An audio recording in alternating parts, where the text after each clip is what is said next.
Oh, ich wollte voll losschießen, aber ich bin mir jetzt doch müde. Schönen guten Morgen, meine Damen und Herren. Morgen. Ich gucke schon wieder Autos. Nicht gucken? Nee. Nein. Darum geht's nämlich nicht, obwohl so halb. Und so zwar, bisschen, genau, so ein bisschen. Ich wollte nämlich mal, weil dieses Jahr, ich muss vorwarnen, es werden 1, 2 mehr Autos. Und dieses Auto, was wir uns noch überlegen, ob wir es holen, da kann man sich was angucken. Stimmt. Im Ausland. Ja, ich Und, weiß so. Pass auf, und wir machen es wie folgt. Es geht um, habe ich es eigentlich gesagt, was es da ist? Ja, ne? Und zwar Ford Fiesta ST. Nee, jetzt hast du es gesagt. Aber das muss ich, glaube ich, vorher sagen, oder? Okay. Ford Fiesta ST, weil wir wollten dieses Jahr mehr kleinere Autos machen. Und Ford Fiesta ST finde ich persönlich eigentlich den coolsten von den ganzen kleinen Dingern. Und deswegen fahren wir mal wohin, wo es ein bisschen cooler ist, oder? Ja. Weil es ist, glaube ich, die haben ein bisschen mehr Ahnung, da können wir uns ein paar Ideen holen, oder? Ja, mach mal. Okay, kommst du mit? Ja. Okay. So, herzlich willkommen in Jetzt Festhalten. Wir sind nämlich in England und zwar nicht einfach nur in England, sondern wir sind in Jetzt Festhalten. Ja, also Anschnall gut annehmen, ja, Lenker gut festhalten. Wir sind in Cockermouth. Cockermouth. Ja, Mofo? Ja. Ich habe uns nach Cockermouth geschnipst. Geil. Ich kann wieder zurückschnipsen, aber Cockermouth ist wirklich mega geil. Aber einer fehlt nämlich noch und zwar... Stimmt, ja. Warte, pass auf. Bist du bereit? Ja. Fabio fehlt. Warte. Da ist er. Willkommen in Cockermouth. Ja, wie gefällt's dir hier? Cockermouth ist schön. Was lachst du denn so? Nix. Schön ist es auf jeden Ja, Fall. ja, doch, das ist schon sehr schön. Aber bevor wir jetzt hier rumhalbern ohne Ende, wir sind nämlich hier, weil hier ist M-Sport. Und M-Sport baut wirklich faszinierende Autos, unter anderem auch den Fiesta WRC. Und den gucken wir uns heute an, richtig? Was geht's? Aber nicht nur den, weil ich habe gehört, hier ist wirklich eine Menge los.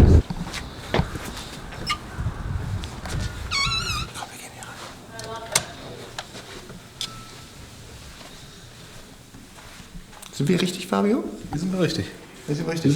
Das ist unser Raum, ne? Das ist unser Raum. Genau. Eigentlich wollte ich uns auch hier hinschnipsen, aber ich bin draußen gelandet. Guck mal hier, Movo. Ah. Sag mal Hallo, Movo. Hallo. Ja, auf jeden Fall. Wir werden in den Empfang genommen vorne und dann können wir uns wirklich mal alles Mögliche angucken. Und Raube, die sind locker. Ja, die sind entspannt. Also der Eindruck hier ist auf jeden Fall sehr locker. Gehen wir nach vorne.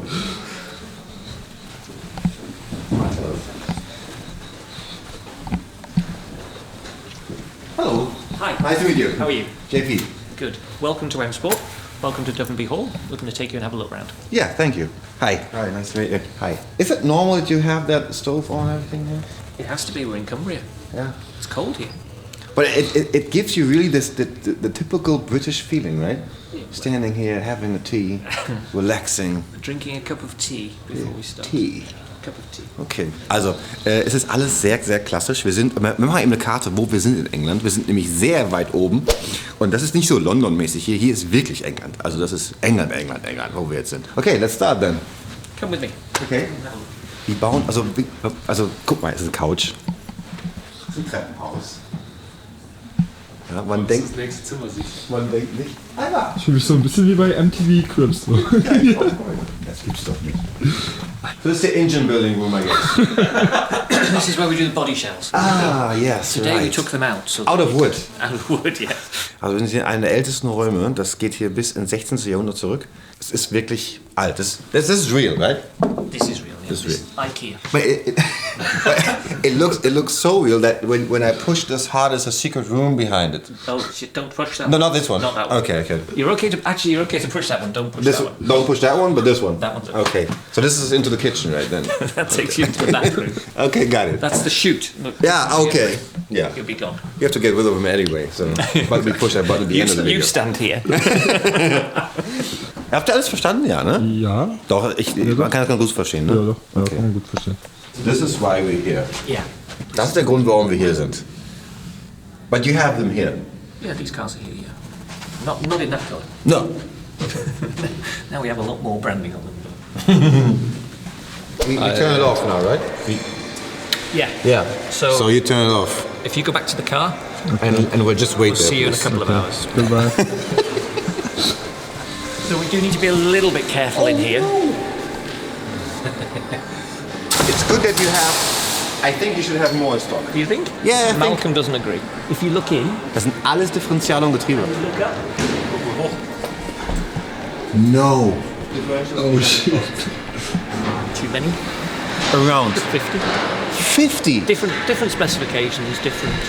Okay. So Can I have one? no. Oh. So inside here, the workshop is split into two sides. The left-hand side is mainly World Rally Championship. This is the workshop. Yes. So this is where we assemble Yes. all of the vehicles. All of the pieces come separately, and this is where we assemble all the vehicles. Okay. That means WRC, you're not preparing for customers a WRC Ford. Yeah, we can do. But you don't in the moment. We have two customers. One is Mads Osberg from Norway, and he competes in the World Championship. And the second one is Lorenzo Batelli, Yeah, I heard of him. and he also competes, but they don't do so many. So the main team is the three cars for Elvin Evans, Seb Ogier and Okay. Timo Sonnen. Also die bauen hier die Autos, also rechts sind die Kundenfahrzeuge, wo wir auch sehen, dass es die alten Fiestas sind. Und links dort hinten, das sind alles wirkliche echte WRC-Autos für die World Rally Championship. Und sie machen das auch für Kunden. Also es ist halt nicht nur Werksteam, sondern auch für Kundenfahrzeuge. Okay. So this is the recce car, because one of the things we have in Rally... This here? Yeah. So we use Focus RS to make the pace notes. Das ist geil. Also bevor die auf eine Rallye fahren, darf man vorher mit einem Privatauto die Strecke abfahren, um dieses Roadbook zu schreiben. Und das machen die mit einem Focus RS. So this is a nearly stock car then. Almost. Okay, nee, das Fahrwerk ist schon mal... Das ist kein Serienauto. So if you look inside here... Yes. So Are you allowed to do it? Yeah, of course. And then in the back here we have a roll cage to protect the drivers a little bit. And we change the seats to bring the drivers down. But this is done by not the professional drivers, this is done by somebody else? Or by the drivers By the themselves? drivers themselves. So they drive for 3 days. They go around the route, maximum 2 times on each stage. So it's controlled? Yes. And the speed is controlled. They have to be under a certain speed on the stage. They're not allowed. The road is open, it's public road, so they have to be very So careful. other people are driving too? Yes. So they are not restricted to the law, they just have to be under a certain speed? They have to be restricted by the law and under a certain speed. So inside here, this is a unit which records the GPS location and then determines whether they're breaking the speed limit at any point. So And it's when like- it happens? When it happens, they have a fine, and it's around about €100 per 10 kilometres over the limit. Okay, if you get caught by the police, it's a separate thing, but when you get caught by the organisers, you have to pay a fine. Yeah, So okay. every time you go over, you pay a fine. What you do? Yes, but actually they don't, because if you do more than 3, you can be excluded from the event. And you had to modify the front because I can see that this Diameter is not stock. Yes. Also was wir sehen ist, die haben diesen Ford Focus RS wirklich modifiziert zu einem Rallye-Auto und er sagt auch, das Auto ist wirklich, wirklich schnell und funktioniert wirklich, wirklich gut. The engine is not modified, the engine is stock. Engine's about 370 horsepower. Okay, also ein bisschen getuned der Motor, aber das Auto ist halt wirklich super wichtig, weil hiermit können die vorher testen, das Auto kann alles dokumentieren, alles aufnehmen und damit fahren die vorher die Rallyes. Und wenn die zu schnell fahren, die dürfen nur 3-mal zu schnell fahren, ja? Dann kriegen die eine Strafe und dann kann es sogar passieren, dass die aus der ganzen Rallye ausgeschlossen werden. Das heißt, jeder Rallye-Fahrer schreibt dieses Roadbook mit den Ja. Kurven so, schreibt ja jeder für sich? Jeder schreibt für sich sein Buch mit seinem Beifahrer und damit fahren die das vorher ab, was ich ziemlich geil finde. Krass. Aber machen Was die man das auch nicht dann erfährt sonst, jedes wusste ich Jahr nicht. neu für die Strecke? Oder? Ja, they do that every year new, of course. They We do do. it every year. Every rally. I mean, but when Oh yeah, they'd make new notes, yeah. every time. Because there's changes in the road Track a position. little bit. Yeah. Even if the stage is the same road, it changes a little bit every year. It evolves. German license plate. Yeah, right. Frame. This was from the cars are supplied from Audi, Yeah. and then last year they were German Oh, registered, the left-hand drive, yeah. and now this year they're registered in the UK, well actually in Northern Ireland. A rally car is left-hand drive or right-hand? Always left-hand drive. Not always, but mainly left-hand drive. And you know why? You know why? There's an interesting reason why. Why? Because right back in the 70s, Yeah. the top rally drivers were from Finland, and they wouldn't Drive right-hand drive. right-hand drive. Yeah. So the cars are now developed for left-hand drive. Okay. So we have a lot of customers saying, can you make me a right-hand drive? But we can't do it because we have to turn the differential around. The way that the differential is in, we cannot get the steering rack through the differential.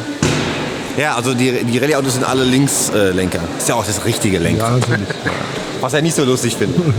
So this is an R5 car that is Okay. now R5 is the middle regulation. So we have R2, which is the 1 litre 3-cylinder. 1 liter 3-cylinder, yes. R2. Then we have the R5, which is 1.6 4-cylinder 4-wheel drive. I drove this too. Yeah, and then we have WRC, which is the top car. I drove a car like that before and I enjoyed it very much. I really enjoyed it very, very much. They're very, very good to drive. Very good to drive. Very responsive. Very responsive. Performance. So how much is a car like this? This one starts at around £180,000. 180,000 So pounds. maybe 200, 220. 210. Yeah, euros. And with full options around about AC, electric windows, Leather. sound system, leather. Yeah. LED. LED. Around 220, 230. A car that's been doing some rallies and now it's back for a rebuild. So it's back to get refreshed. Every 3 rallies it has a refresh and then goes to the... But it's a 2 liter, right? This is a 1.6. Is It's a 2 litre block. Yeah, right. So the crank is changed Yeah, the crank is changed and the rods. the and bore on the stroke. Yes. So basically we use the 2 litre block because of the strength of the block. Because we put a lot of pressure through the block. So it's How much boost you running? 2-bar limited. Maximum. Max. And the diameter? This one is 32 millimeters. Okay, also die fahren 2 Bar Lade und 32 mm Limitierung im Durchmesser. What I see is, and what's for me very extreme, is the size of the gearbox. Also Leute, ganz kurz mal wirklich Butter bei der Fische. Das ist der Motor und dieses hier, was aussieht wie ein Anlasser, ist das Getriebe. That's small. Yeah, and when we go and see the WRC, it gets even smaller. Smaller than this. And how much torque you running? Can't tell you, I'm afraid. That's not allowed. Enough. Ja. Enough. Okay, weil die fahren turboaufgeladene Motoren. Turboaufgeladener Motor hat immer sehr viel Drehmoment. Und so viel Drehmoment in das da reinzumachen, das sind ungefähr 3 Zigarettenschachteln groß. Das ist meine Hand hier, das ist ein Getriebe. Ist wirklich selber. So it's a very cheap gearbox, I guess. Really cheap. Yeah, this one is really cheap. This one is It's actually for free.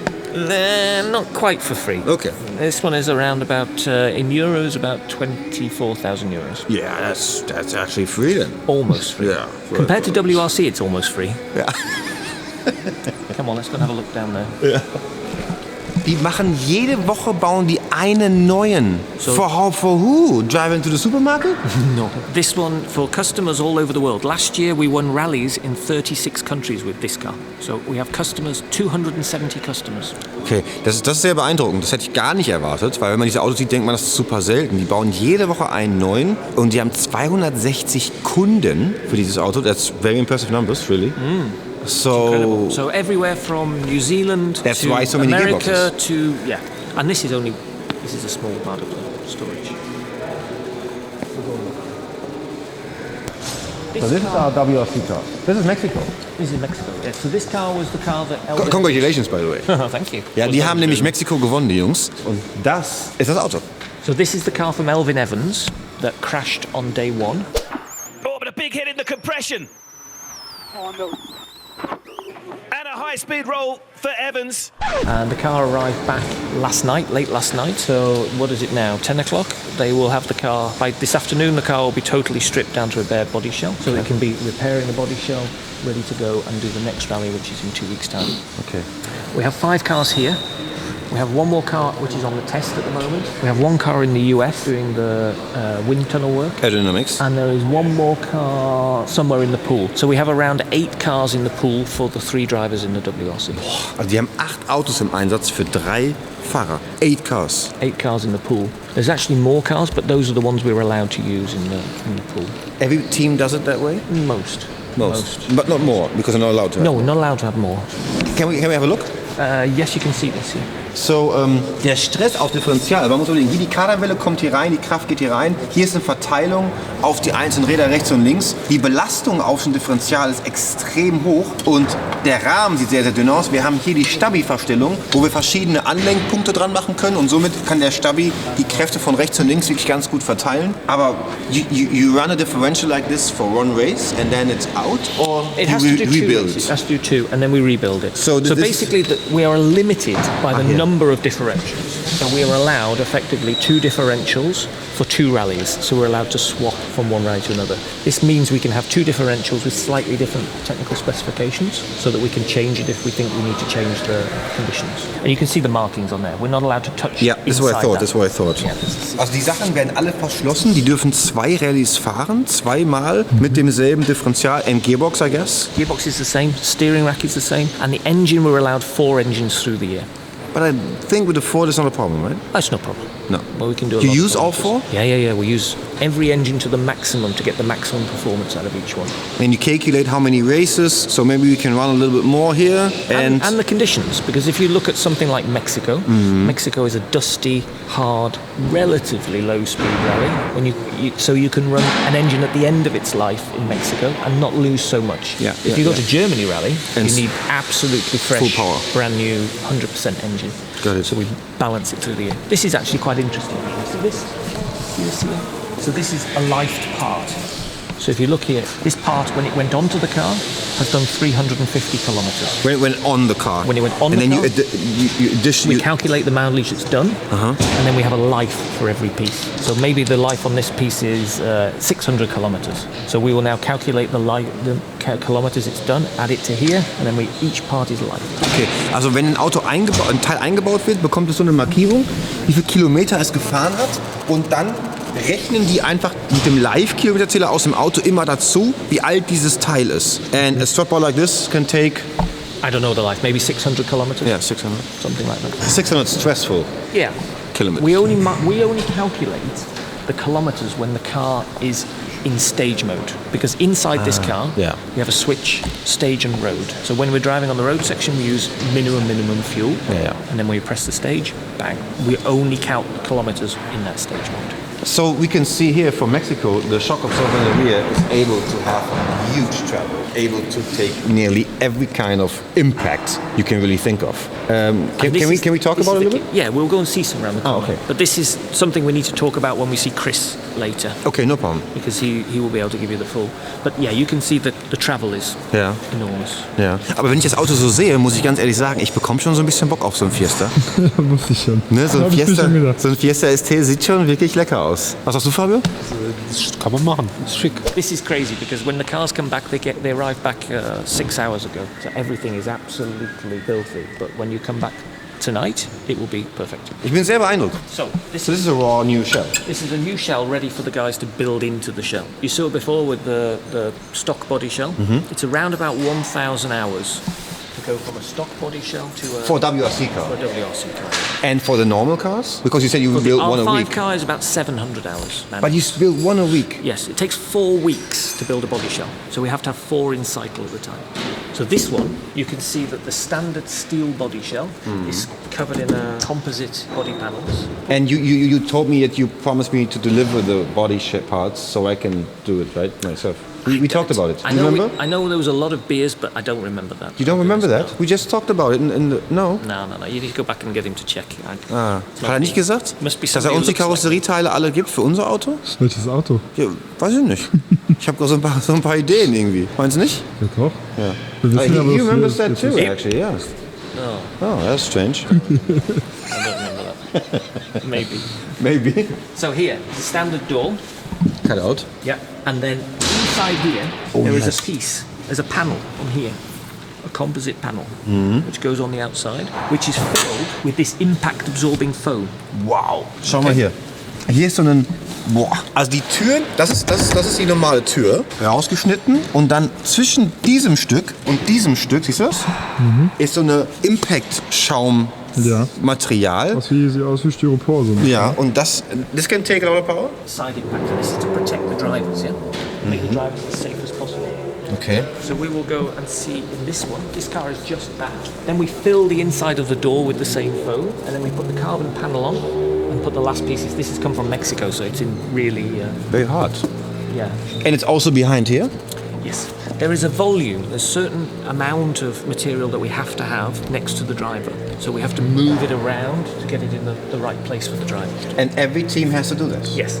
Also beeindruckend, muss ich ganz ehrlich sagen. Und der Unterschied, ich bin ja WRX-Auto auch gefahren, der Unterschied zwischen diesen Autos ist riesengroß. Also das Ford WRC-Auto ist bedeutend technologischer als bei anderen Autos. I mean, it's a big difference between the WRX and WRC cars. Yeah, the technical regulations is very different. Because this is a real monster. We are able to take WRX and allowed some more technology in the transmission, in the engine management, in the weight management, a little bit more. Yes. Man spürt halt einfach, dass die Belastung deutlich höher ist in so einem WRC-Auto. Viel geplanter, ein extremes, technologisch hochentwickeltes Auto ist. Man sieht die Dinger und man weiß auch, dass die Fahrer wirklich alles geben, weil wenn man mal so Bilder sieht auf Onboard-Aufnahmen, ist es ja wirklich der absolute Wahnsinn, was die Jungs machen.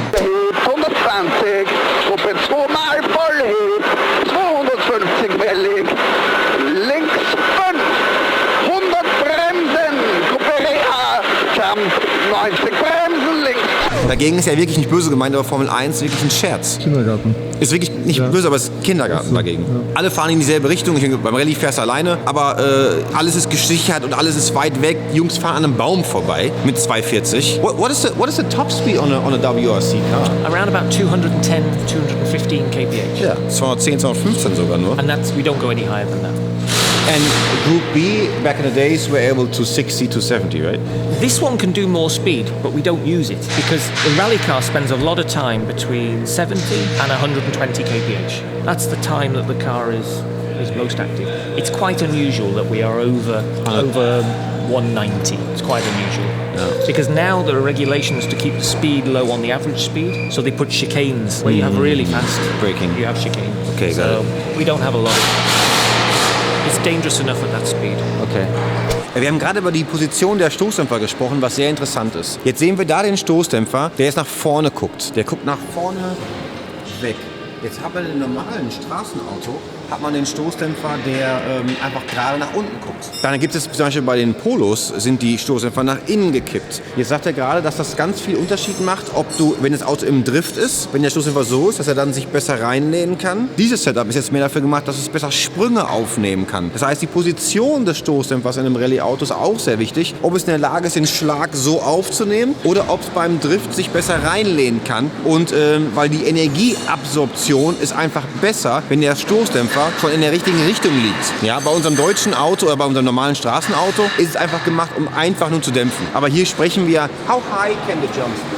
Well, we can be around about 3.5 meters off the ground. Also 3,5 Meter, Das ist zu hoch, oder? 3,5 meters is around that high. Yeah, because if you look at it's because the road was falling away. So at the biggest highest point. Yeah. And then what we try to do is we're constantly trying to bring the back down to the ground. This is why Finland is so fantastic for jumps, because it's designed like a natural motocross location. Whereas if you go to some other countries on the flat and you have a jump, then you really have a problem. And then no more than 700,000. But some places in Finland, it's incredible. The car is wow. Also 300 Meter Sprung ist auf jeden Fall auch Aua. The tanks on the shock absorber. But we talk about later about the shocks, right? Yeah, we go to the... Ja, reden wir gleich nochmal. Okay, we going this way? We go this way. Okay. This what you all been waiting for, ain't it? What people paid paper for, damn it. This that going to the gun range with the click, clack, pow. Aiming that boy from PG, but DC still claim him.